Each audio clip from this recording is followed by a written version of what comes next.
خيركم من تعلم القرآن وعلمه. Bismillahirrahmanirrahim. Assalamualaikum warahmatullahi wabarakatuh. Waalaikumsalam warahmatullahi wabarakatuh. Alhamdulillahilladzi an'ama alaina bi ni'matil imani wal islam. Asyhadu an la ilaha illallah wahdahu la syarikalah wa asyhadu anna Muhammadan abduhu wa rasuluh. Allahumma salli ala sayyidina Muhammad wa ala alihi wa sahbihi ajma'in. Rabbi shrah li sadri wa yassir li amri wahlul 'uqdatam min lisani yafqahu qawli, amma ba'du. Qala Allah ta'ala bil Qur'anil Karim, a'udzu billahi minasy syaithanir rajim. La in syakartum la azidannakum wa la in kafartum inna azabi lasyadid. Al-ayah. Puji dan syukur kita panjatkan kehadirat ilahi Rabbi Allah Subhanahu wa ta'ala. Salawat dan salam mudah-mudahan dilimpah curahkan kepada junjungan kita Nabi besar Muhammad sallallahu alaihi wasallam, kepada para keluarganya, para sahabatnya, para pengikutnya, termasuk kita, keluarga, teman, kawan, sahabat, tetangga yang menjadi teman-teman kita, semuanya mendapatkan rahmat barokah dari Allah Subhanahu wa ta'ala. Hadirin kaum muslimin wal muslimat rahimakumullah. Kita bersyukur dan kita berdoa kepada Allah Subhanahu wa ta'ala, terutama doa yang kita mohonkan, doa untuk keluarga kita. Mudah-mudahan keluarga kita menjadi keluarga yang saroleh, keluarga yang taat, patuh, tunduk kepada Allah. Jadi kita sebagai orang tua harus memohon kepada Allah agar anak-anak kita, keluarga kita menjadi keluarga yang soleh. Seandainya di antara anak kita ada yang kelihatannya kurang taat, kurang soleh, hese sholat gitu, tetap berdoa, tidak boleh berhenti. Karena boleh jadi, boleh mungkin hari ini melihat anak-anak kita kurang khusyuk dalam sholat, kurang baik dalam sholat, insya Allah besok lusa, bahkan mungkin setelah kita meninggal dunia baru mereka soleh, boleh jadi gitu. Jadi bagi kita bukan membukakan pintu hati mereka, tapi memohon kepada Allah supaya pintu hati mereka tetap dibuka oleh Allah Subhanahu wa ta'ala. Pasti diijabah doa-doa kita. Sebagaimana Allah katakan, ud'uni astajib lakum, bermohonlah, memintalah, berdoalah kepadaku, pasti aku mengabulkannya. Hanya mungkin mengabulkannya ada langsung tewewet bahasa Sundanya gitu, langsung doa langsung diijabah. Ada yang ditangguhkan, mungkin ditangguhkan, didelay gitu, bahkan ditangguhkannya pun tak tanggung-tanggung, nanti di akhirat dibayar itu doa-doa semuanya. Oleh karena itu sekali lagi mudah-mudahan keluarga kita menjadi keluarga yang soleh. Doa yang populer kita lakukan, Rabbi ja'alni muqimas sholati wa min dzurriyyati rabbana wa taqabbal du'a. Kemudian selalu membaca Rabbana hablana min azwajina wa dzurriyyatina qurrata a'yun waj'alna lil muttaqina imama. Dan yang kedua, doa kita untuk kawan-kawan, teman-teman, para jamaah, saudara kita yang sedang sakit. Masih ada teman-teman kita yang tidak bisa hadir secara langsung, tapi pikirannya, perasaannya hadir gitu. Tapi fisiknya tidak hadir. Kenapa? Karena sedang sakit. Insya Allah seandainya ada yang sedang sakit namun tetap munajat memohon kepada Allah, tetap meminta kepadanya doa yang sering kita mohonkan kepada Allah, Allahumma afini fi badani, Allahumma afini fi sam'i, Allahumma afini fi basari, la ilaha illa anta. Di samping doa-doa yang lain, doa yang barusan dianjurkan Rasulullah untuk membacanya setiap pagi dan sore. Itulah hadirin jamaah yang berbahagia, kami ucapkan terima kasih ke semua pihak yang telah ikut bergabung. Semoga usaha kita, rencana kita, tujuan kita dalam hidup ini diberikan jalan yang terbaik yang membawa kemaslahatan dan membawa keridhaan Allah Subhanahu wa taala. Amin amin ya Allah ya rabbal alamin. Al-Fatihah. A'udzu billahi minasyaitonir rajim. Bismillahirrahmanirrahim. Alhamdulillahi rabbil alamin. Ar-Rahmanir Rahim. Maliki yaumiddin.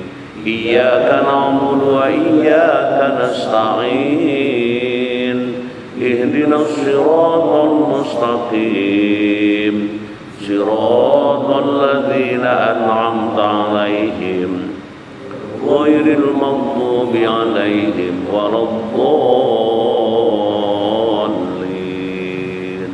Rabbighfirli amin. Kemudian kajian kita pada pagi hari ini kita akan membahas, akan mengungkapkan apa yang telah dibagikan kepada kawan-kawan teman-teman tentang kajian pada hari ini, yaitu kajian surah Al-Baqarah ayat 153, mintalah pertolongan melalui sholat dan sabar. Ini sudah populer, mungkin di antara kita banyak yang sudah membaca, mengkaji, bahkan sering menyampaikan. Jadi mintalah pertolongan melalui sholat dan sabar. Kemudian surat Al-Baqarah ayat 153, mari kita baca bersama-sama. A'udzu billahi minasy syaithanir rajim. Bismillahirrahmanirrahim. Ya ayyuhalladzina amanu ista'inu bis-sabri was-salah. Innallaha ma'as-sabirin. Shadaqallahul azim. Ya ayyuhalladzina amanu, di sini orang-orang yang beriman dipanggil oleh Allah.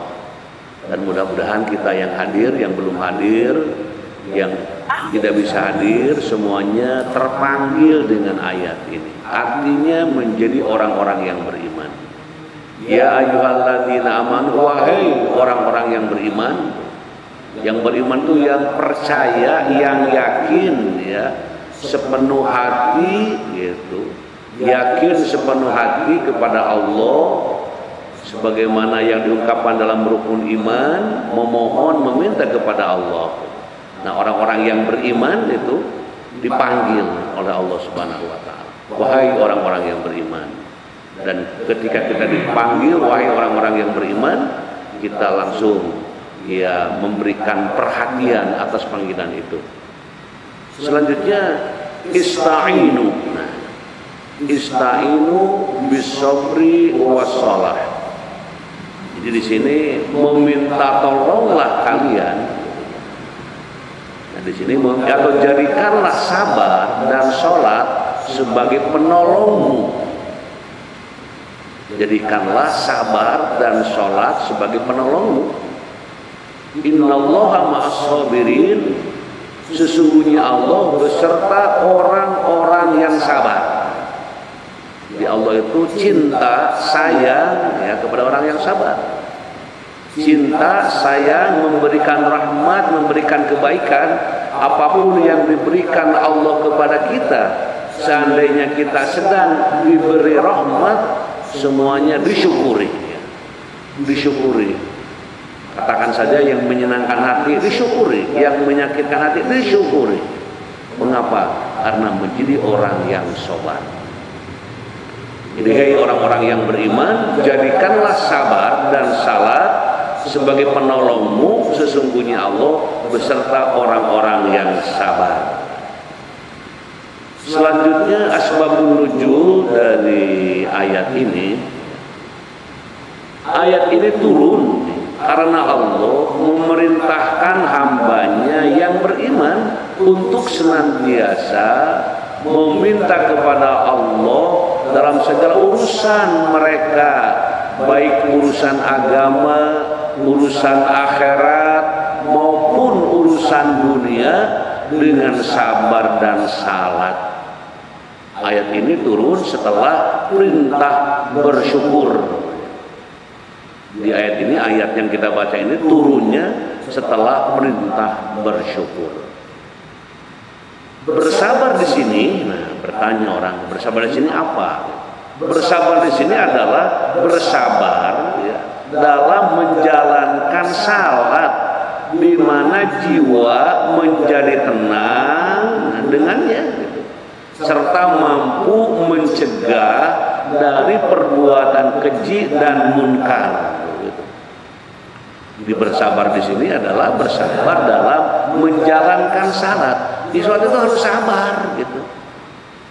Jangan tidak sabar dengan murukusunu, dengan manyun, ya, dengan marah-marah. Ya gimana ini berhadapan dengan Allah, tidak penuh kemesraan. Maka jadikan sabar ya, sebagai hal yang dapat menghantarkan kita, menghantarkan jiwa kita, menghantarkan hati kita di dalam menjalankan perintah Allah.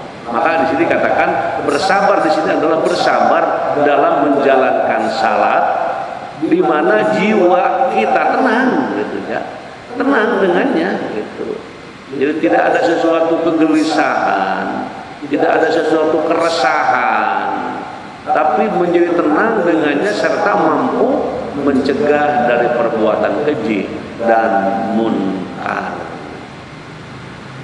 Kemudian penjelasan tafsir selanjutnya dari penjelasan ini, terutama penjelasan tafsir Ibnu Katsir. Ayat ini menjelaskan perihal sabar dan hikmah yang di dalamnya menjadikan sabar dan salat sebagai penolong serta pembimbing. Jadi memang rohani kita ya, rohani kita, hati yang paling dalam yang ada pada diri kita perlu adanya ya bimbingan, perlu adanya pembinaan. Maka ayat ini menjelaskan perihal sabar dan hikmah yang di dalamnya menjadikan sabar dan salat sebagai penolong serta pembimbing. Maka salat tidak boleh dilakukan tanpa sabar. Apapun masih sabar. Sabar karena Allah dalam mengerjakan hal-hal yang disukai oleh Allah. Sekalipun berat terasa oleh jiwa dan raga, dan sabar karenanya. Dan sabar karena Allah dalam meninggalkan hal-hal yang dibenci olehnya, sekalipun bertentangan dengan kehendak hawa nafsu sendiri, tetap sabar, tetap berada di dalam suasana yang tenang, suasana yang tentram, dengan penuh pengharapan kepada Allah Subhanahu wa Ta'ala. Selanjutnya penjelasan setelah tafsir Ibnu Katsir, kita juga membahas tentang nilai pendidikan akhlak. Nilai-nilai pendidikan akhlak. perjuangan menegakkan kebenaran harus diiringi dengan sabar dan memperbanyak salat. Di perjuangan menegakkan kebenaran harus diiringi dengan sabar dan memperbanyak salat. Memperbanyak salat itu yang wajib, ditambah yang sunat, ditambah qobliyah ba'diyah, ditambah dengan salat sunat mutlak, salat sunat duha, ya, salat didirikan, ditunaikan. Jadi bukan berarti banyak permasalahan meninggalkan salat, tidak begitu. Terus salat dan salat. Yang kedua, selalu berusaha menguatkan diri agar tidak tertipu daya oleh nafsu semata. Selalu berusaha menguatkan diri agar tidak tertipu daya oleh nafsu semata. Ridho atas semua ketentuan Allah, menerima dengan berlapang dada. Ridho atas semua ketentuan Allah. Allah menentukan kita seperti ini, sebelum ini, setelah ini, ya, semuanya ridho, ya, ridho apa yang Allah putuskan kepada kita. Jadi kita minta kepada Allah supaya tetap ridho apa yang Allah putuskan kepada kita. Kemudian selanjutnya ayat yang relevan, ya, ayat yang sama, hampir sama atau memang sama atau sejajar, ya. Wasta'inu bis-sabri was-shalah wa innaha lakabiratun illa 'alal khashi'in. Nah, ini sering kita mendengarkan ayat yang kita baca, bahkan kita sering membacanya. Jadikanlah sabar dan salat sebagai penolongmu, dan sesungguhnya yang demikian itu sungguh berat, kecuali bagi orang-orang yang khusyuk. Jadi jadikanlah sabar dan salat sebagai penolongmu, dan sesungguhnya yang demikian itu sungguh berat, kecuali bagi orang-orang yang khusyuk. Jadi Allah memerintahkan Bani Israel untuk meminta pertolongan dengan kesabaran, yaitu seluruh macam-macam sabar di dalam segala urusan. Begitu juga senantiasa menegakkan salat yang menghalangi dari dosa dan kemunkaran. Allah juga menjelaskan bahwa salat merupakan sebagian amalan yang susah dilaksanakan kecuali bagi mereka yang takut kepada Allah. Jadi kalau melihat di antara kita ada yang susah sholat, bahkan meninggalkan sholat, memang belum merasa takut kepada Allah, belum merasa dekat dengan Allah. Maka disinilah dijelaskan, Allah juga menjelaskan bahwa salat, ya, merupakan sebagian amalan yang susah dilaksanakan kecuali bagi mereka yang takut kepada Allah. Kalau yang takut kepada Allah itu salat menjadi kebutuhan. Sebelum berangkat ke tempat yang jauh salat sabar, ataupun di jalan salat, ya, terus selalu dilaksanakan dalam berbagai situasi dan keadaan. Kemudian pengertian sabar, selanjutnya pengertian sabar. As-sabru, nah bahasa Arabnya as-sabru, artinya mengukuhkan jiwa, mengukuhkan jiwa agar kuat menanggung derita. Jadi as-sabru, sabar artinya mengukuhkan jiwa agar kuat menanggung derita. As-sabru menahan diri untuk menghindari hal-hal yang dibenci, serta tegar menghadapi hal-hal yang tidak disukai.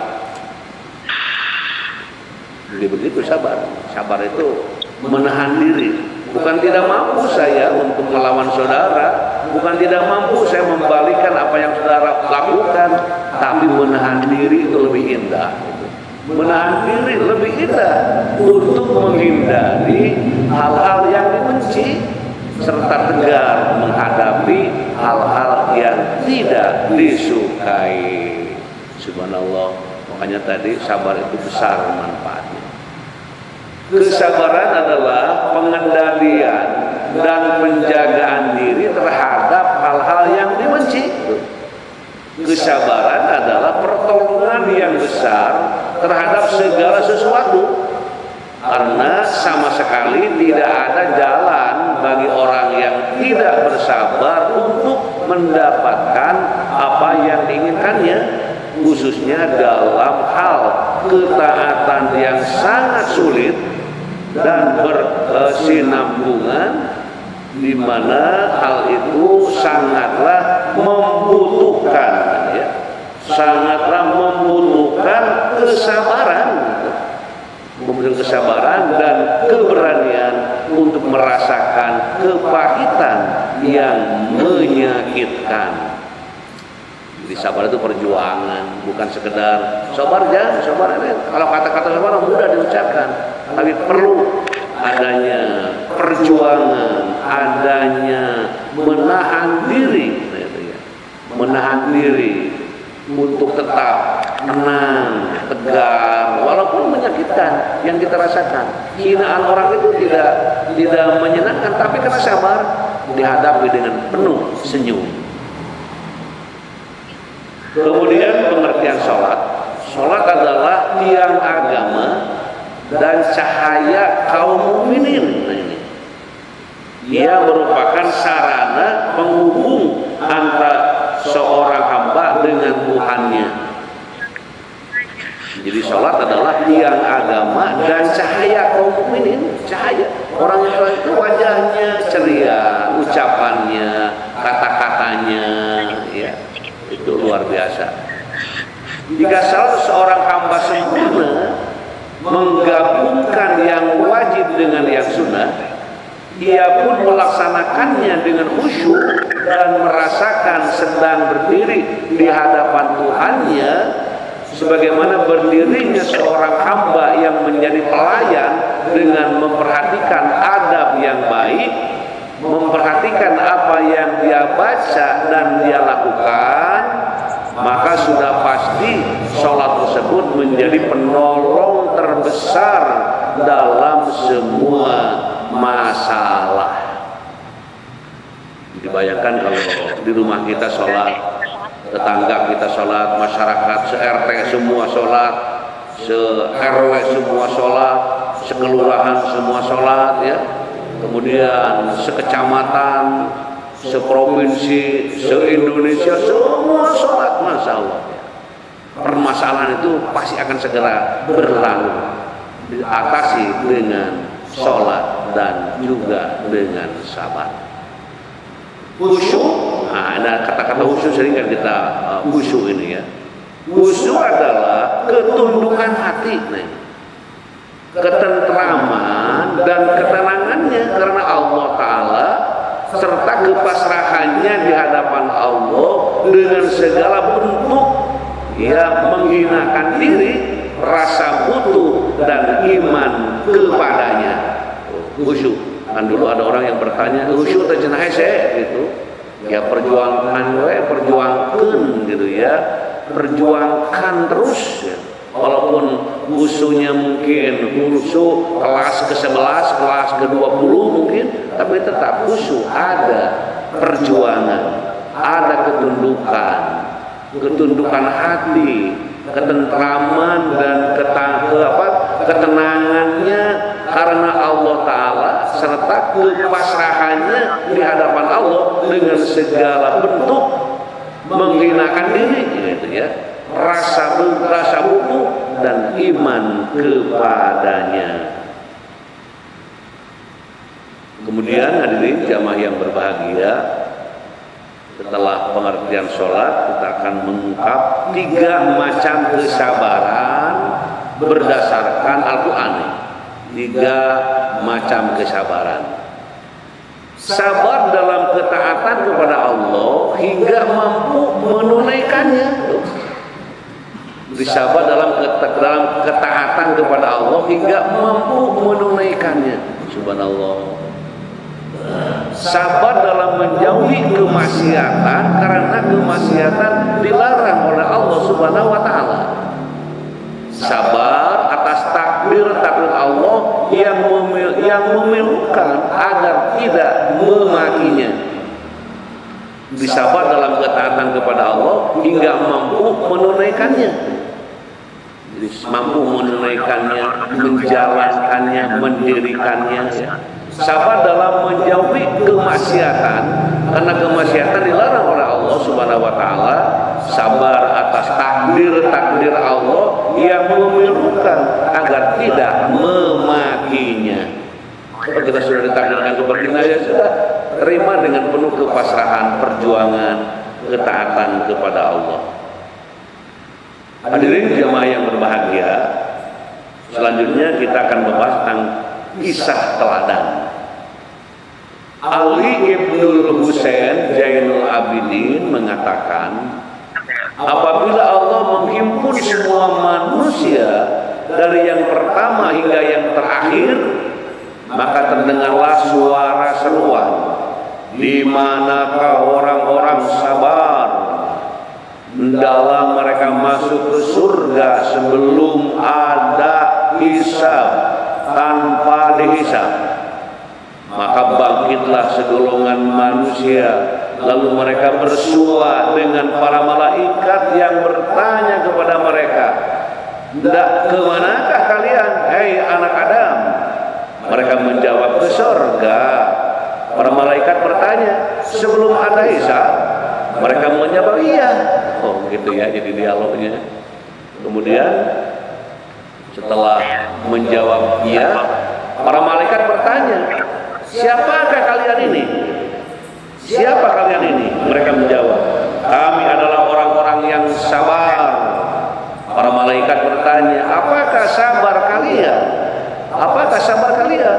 Mereka menjawab, kami sabar dalam mengerjakan taat kepada Allah dan sabar dalam meninggalkan maksiat terhadap Allah hingga Allah mewafatkan kami. Di full sabar, begitu full sabar. Para malaikat berkata, kalian memang seperti apa yang kalian katakan. Sekarang masuklah kalian semua ke dalam surga. Maka sebaik-baik pahala orang-orang yang beramal adalah kalian. Menurut kami, hal ini dapat dibuktikan dengan nas firman Allah Subhanahu wa taala, sesungguhnya hanya orang-orang yang bersabarlah yang dicukupkan pahala mereka tanpa hisab, tanpa batas. Nah, mudah-mudahan kita yang dipanggil oleh malaikat dan yang berdiri itu untuk menyahutnya. Kemudian kisah teladan yang selanjutnya, Ikrimah ini meriwayatkan bahwa pada suatu malam lampu Rasulullah SAW tiba-tiba padam. Maka beliau berucap, Inna lillahi wa inna ilaihi raji'un. Seseorang lantas bertanya, apakah itu termasuk musibah? Wahai Rasulullah. Beliau menjawab, iya. Setiap perkara yang menyakiti seseorang mukmin adalah musibah. Jadi musibah adalah setiap perkara yang menyakiti seorang mukmin. Apapun ya, masuk ke dalam hati menjadi dia merasa lain. Maka apabila hati kita gelisah resah, sebagaimana yang diungkapkan tadi, ucapkan inna lillahi wa inna ilaihi raji'un.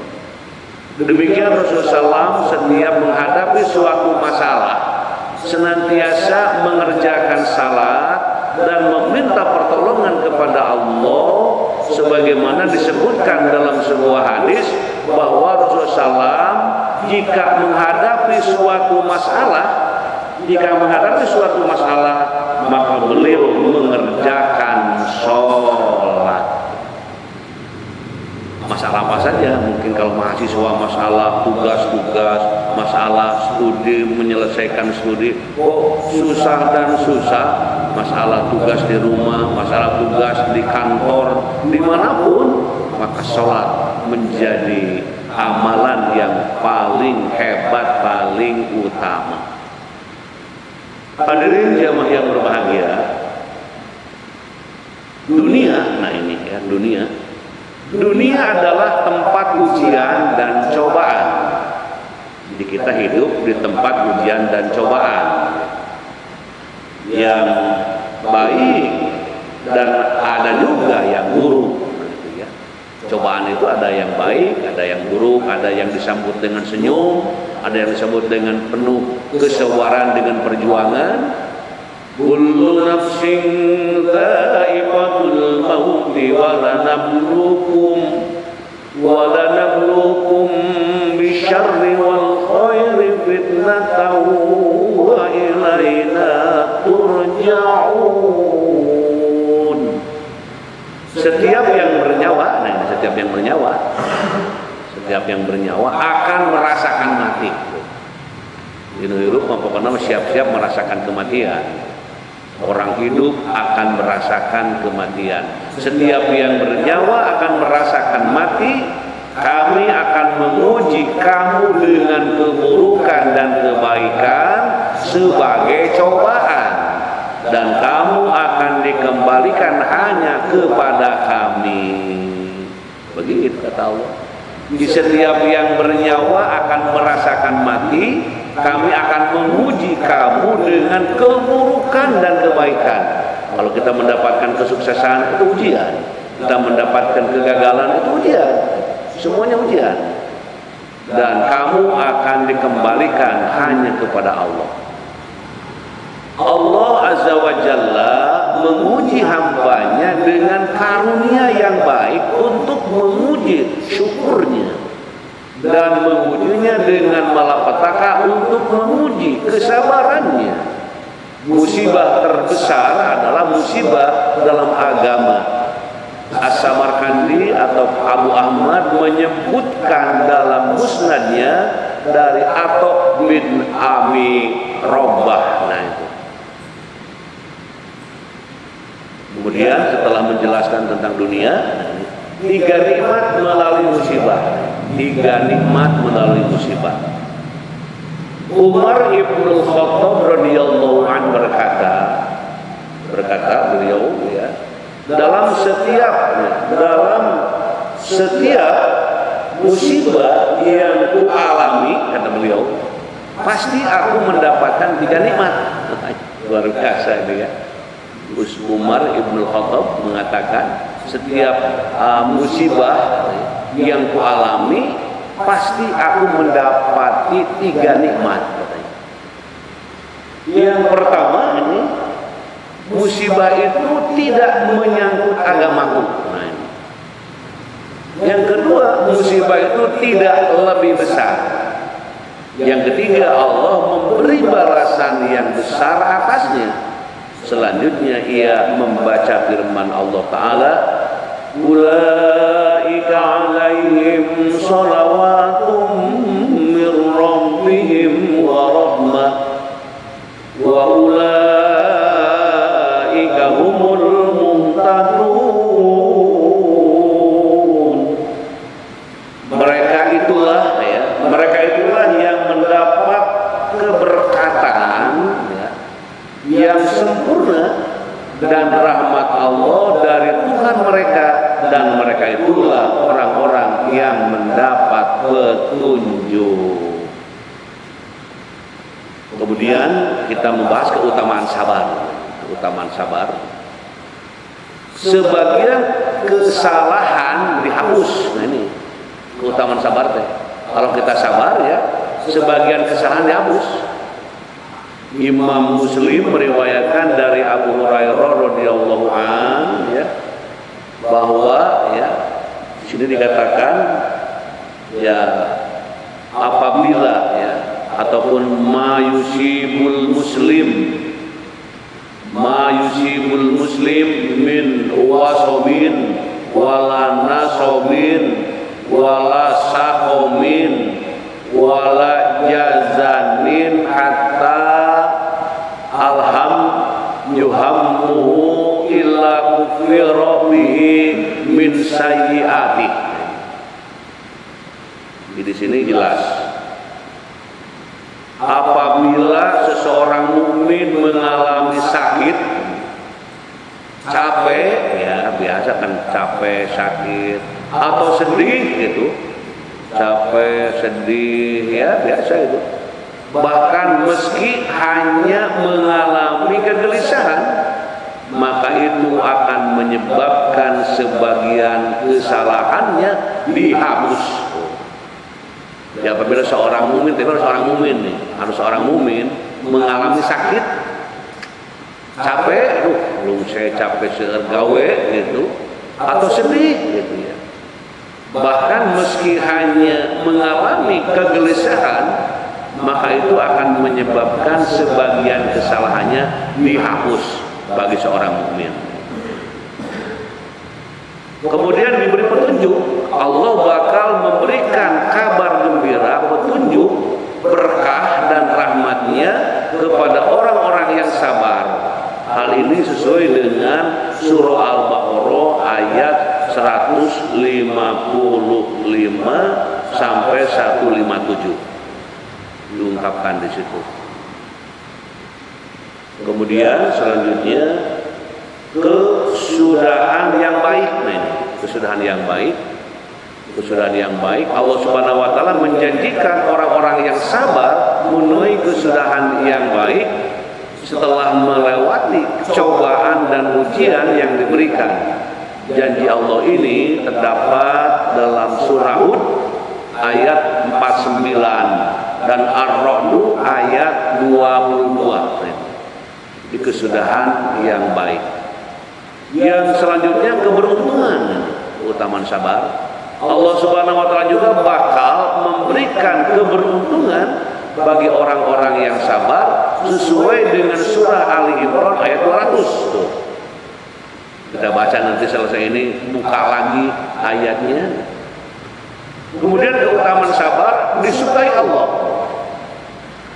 Sesuai surah Ali Imran ayat 146, Allah Subhanahu wa taala berfirman, Allah menyukai orang-orang yang sabar. Jadi Allah menyukai orang-orang yang sabar. Terus martabat yang tinggi di surga, ini keutamaan sabar. Jadi martabat yang tinggi di surga. Nah, itu. Kemudian hadirin jemaah yang berbahagia, kita membahas tentang keutamaan salat. Keutamaan salat. Satu, menjadi penolong. Nah ini satunya, menjadi penolong. Dua, mencegah perbuatan keji dan munkar. Tiga, menghapus dosa. Ingat ini, kalau kita sholat ingat ya, kalau kita sholat itu pertama menjadi penolong, mencegah perbuatan keji dan munkar, menghapus dosa. Wa aqimis sholata tarafayn nahar wa zulfan minal lail innal hasanati yudhibna sayyi'at dzalika dzikra lidzakirin. Dan dirikanlah sholat itu pada kedua tepi siang, pagi dan petang, dan pada bagian permulaan daripada malam. Sesungguhnya perbuatan-perbuatan yang baik itu menghapuskan dosa perbuatan-perbuatan yang buruk. Itulah peringatan bagi orang-orang yang ingat. Kemudian juga bentuk syukur kepada Allah. Kalau kita itu bentuk syukur kepada Allah dalam Al-Maidah ayat 6. Penghapus semua kesalahan, subhanallah. Penghapus semua kesalahan. Hadis riwayat Bukhari nomor 508, Fathul Bari bisa dibuka kembali. Itu keutamaan sholat. Kemudian yang keenam, keutamaan sholat yang keenam adalah amalan utama. Nah, amalan utama. Dikatakan amalan utama ya. Terus satu lagi amalan utama itu. Terus cahaya hari kiamat. Nah, cahaya hari kiamat. An Ibnu Mas'ud radhiyallahu anna rajulan sa'alan nabiyya sallallahu alaihi wasallam ayyul amal afdal qala as-salatu li waqtiha wa birrul walidain summal jihadu fi sabilillah. Dari Ibnu Mas'ud radhiyallahu anhu bahwa seorang laki-laki pernah bertanya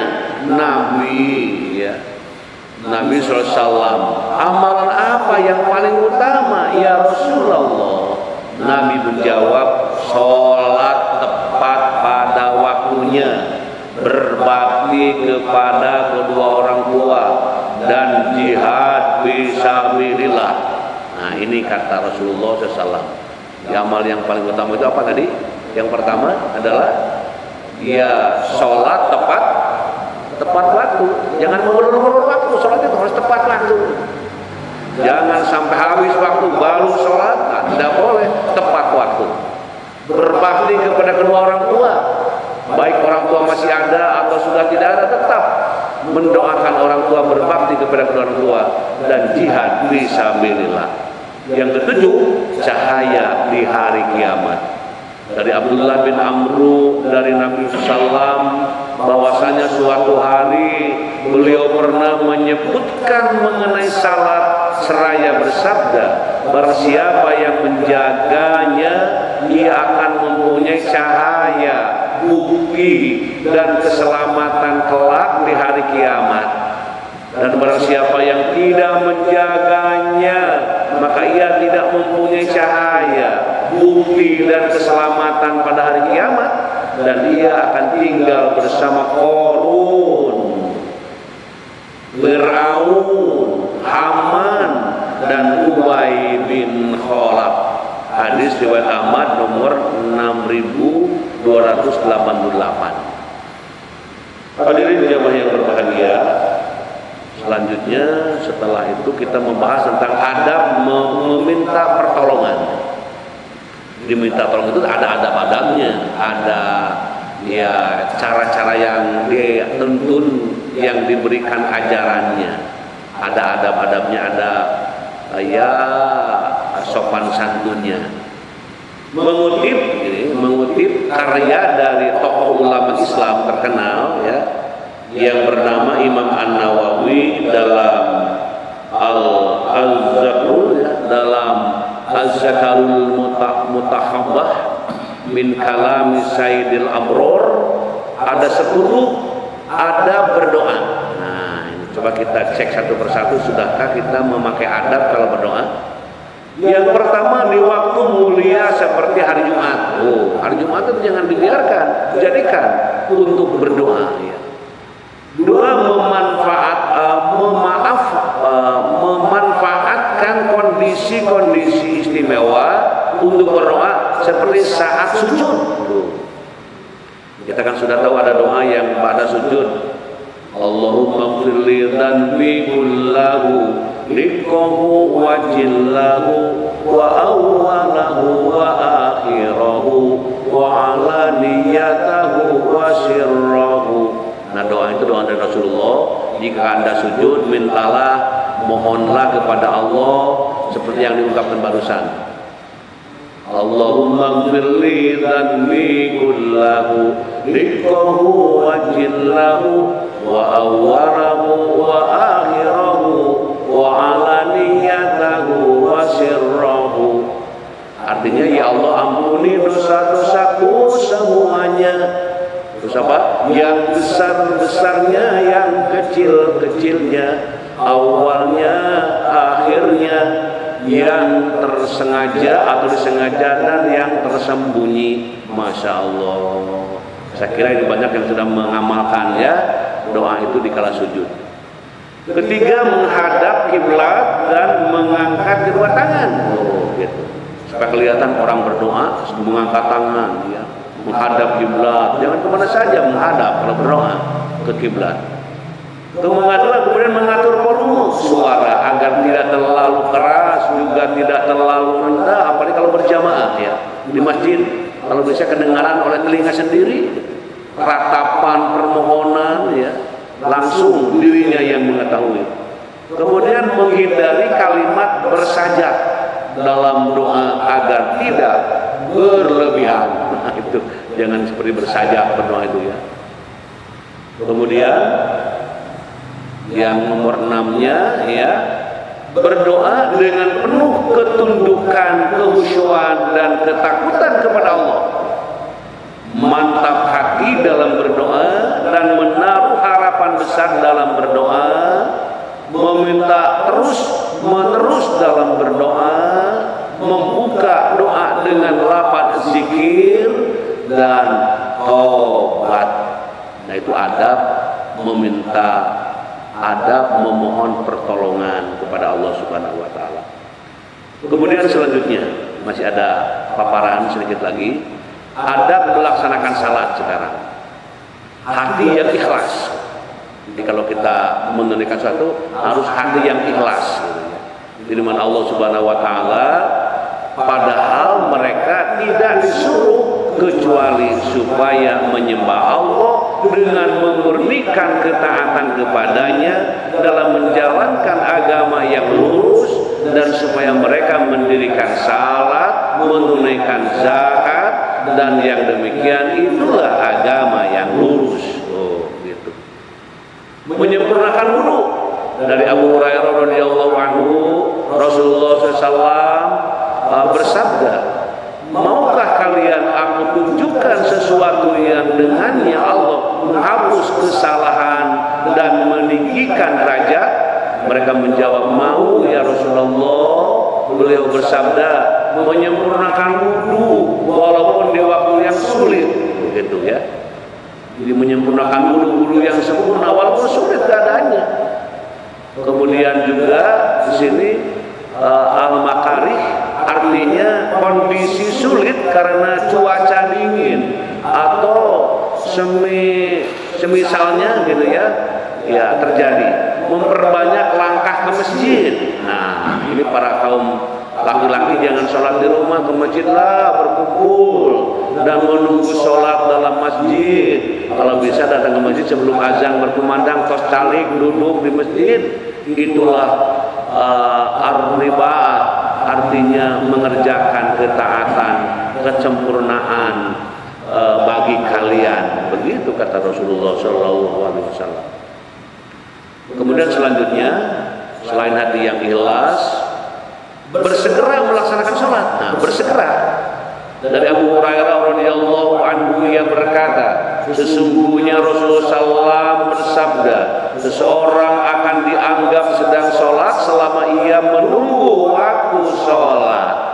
Masya Allah, hebatnya itu orang-orang yang beriman ya, menunggu sholat saja dianggap sebagai orang yang sholat ya. Masya Allah, mengamalkan sunnah-sunnah Rasulullah SAW. Di sini sabda Rasulullah SAW, salatlah kalian sebagaimana kalian melihatku sholat. Di sholat yang kita lakukan harus sesuai dengan sholatnya Rasulullah SAW. Kemudian sholat dengan khusyuk. Sholat dengan khusyuk ya. Memang khusyuk itu tadi diungkapkan, apa itu khusyuk?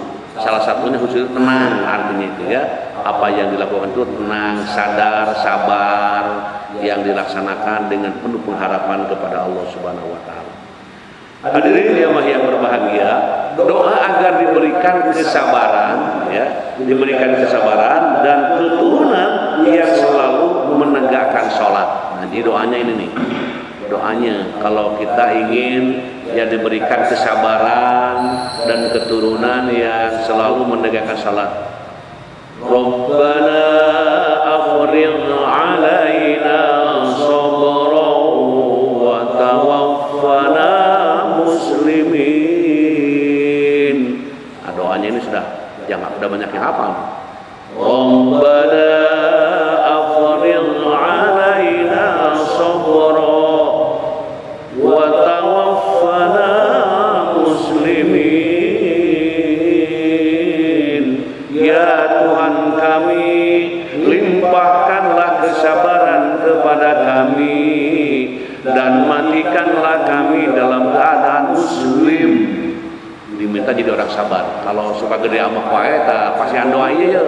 Saya jamaah sok gede amak we, suami gede amak ka istri amak amakan we.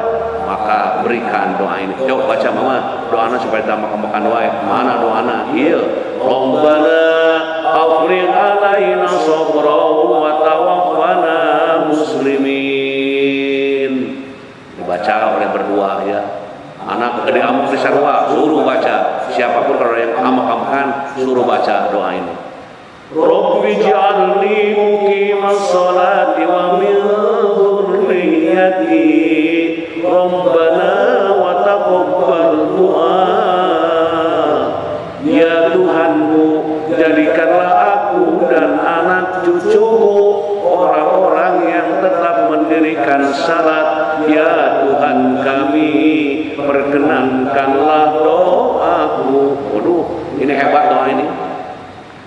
Rabbi ij'alni muqimas sholati wa min dzurriyyati. Ya Tuhanku, jadikanlah aku dan anak cucuku. Waduh, anak cucuku ini turunan ya, orang-orang yang tetap mendirikan salat.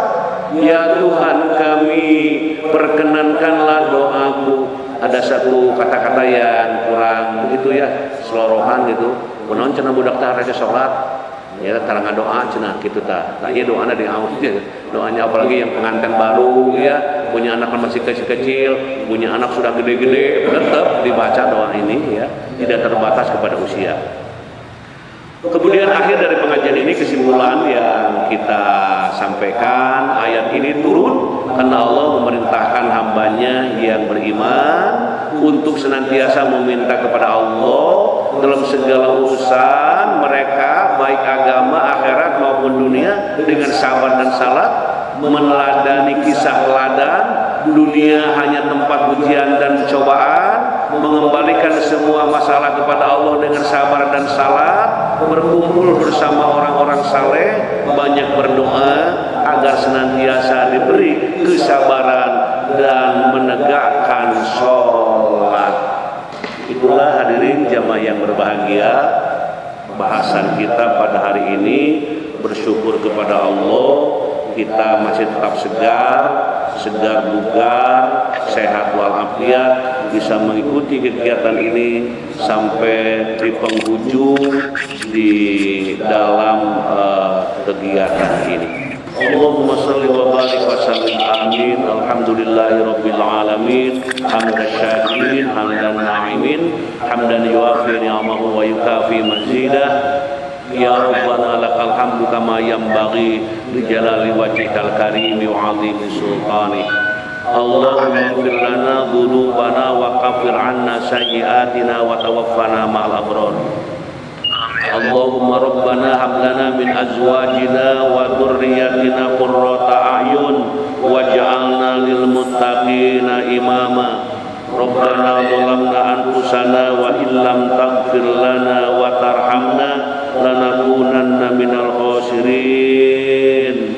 Allahumma ansurna fa innaka khairun nasirin, waftah lana fa innaka khairul fatihin, waghfir lana fa innaka khairul ghafirin, warhamna fa innaka khairur rahimin, warzuqna fa innaka khairur raziqin, wahdina wa najjina minal qaumidh dhalimin wal kafirin. Allahumma inna nas'aluka salamatan fid din wa afiyatan fil jasadi wa ziyadatan fil ilmi wa barakatan fil rizqi wa taubatan qablal maut wa rahmatan indal maut wa maghfiratan ba'dal maut. Allahumma hawwin alaina fi sakaratil maut wan najata minan nari wal afwa indal hisab. Rabbana atina fid dunya hasanah wa fil akhirati hasanah wa qina adzaban nar wa adkhilnal jannata ma'al abrar.